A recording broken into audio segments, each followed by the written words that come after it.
Welcome to KK Fundi Payer. Twaguddewo darara. Tuyingidde n'aba KK. Bakabaka mukanika amasimu. Ebadde ete simu yu muganda wange.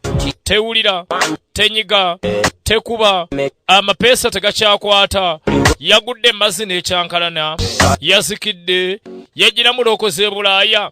Obadde ine simu ekutaataganya muganda wange. Tukuleetedde aba KK Fundi Payer. Bakabaka mukanika amasimu. Ate nga bagadde abiriza. Tukuleetedde basini. Ate bano aba KK Fundi Payer.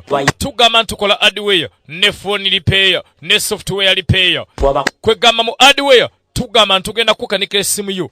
Tenyiga, tekuba, yakyankalanye, obadde n'ebyafudde byolaba.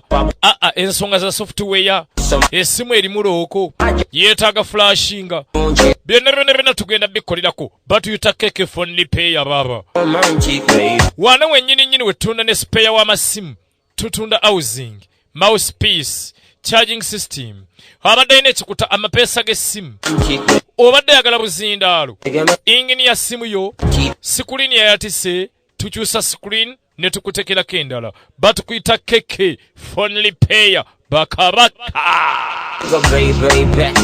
Onyiga mutima nkulaba mpulira ebyokyanjagala ozuukuke ng'oli mu kifuba kya. Nagambye wana aba KK Fundi Payer. Ekintu ffe tukitegeera baba.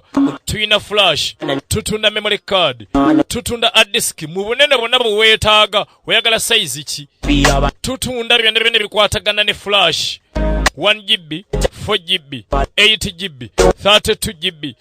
Ate nga tukyajinga n'amasimu wano. Obadde simu ye wedde kumuli ate nga tayagala kuddaka. Kyaje tuwayise nayo. Obadde mu tawuni. Jangu muganda wange tukyajinga essimu yo. Ne tugikuwanga ejjudde baba. Ate nga tunda n'amalanda g'amasimu. Agali original. Tutunda amanda. Eno bagiyita KK. Baba bazze kulema. Nagambye wano wali phone repair ekyasinze. Tuukako wano mu ndawulo omuzindaalo ogenda tulaba baba tweyunire ogenda kweyagala. Abayina essimu ekutaataaganya. Bagikuweereza Bulaaya ng'eri mulooko. Tekuba. Tenyiga. Essimu yo tewulira. W'okubira oli takuwulira. Ebadde tekyanyiga mapeesa. Yayitisa screen. Bagikubye ekigo. Bagisudde mu mazzi. Baddokita b'amasimu. Bebafe aba KK Fundi Payer. Tuli baddokita b'amasimu baba. Oba bikibye wannongo mukwano. You the one in my life. Oba nkugambe ntya, baby wange nkutandike ntya. Oba nkutandikire wa, manyi oba wasize otya. Oba nkubuuze mu luzungu, oba nkubuuze mu Luganda.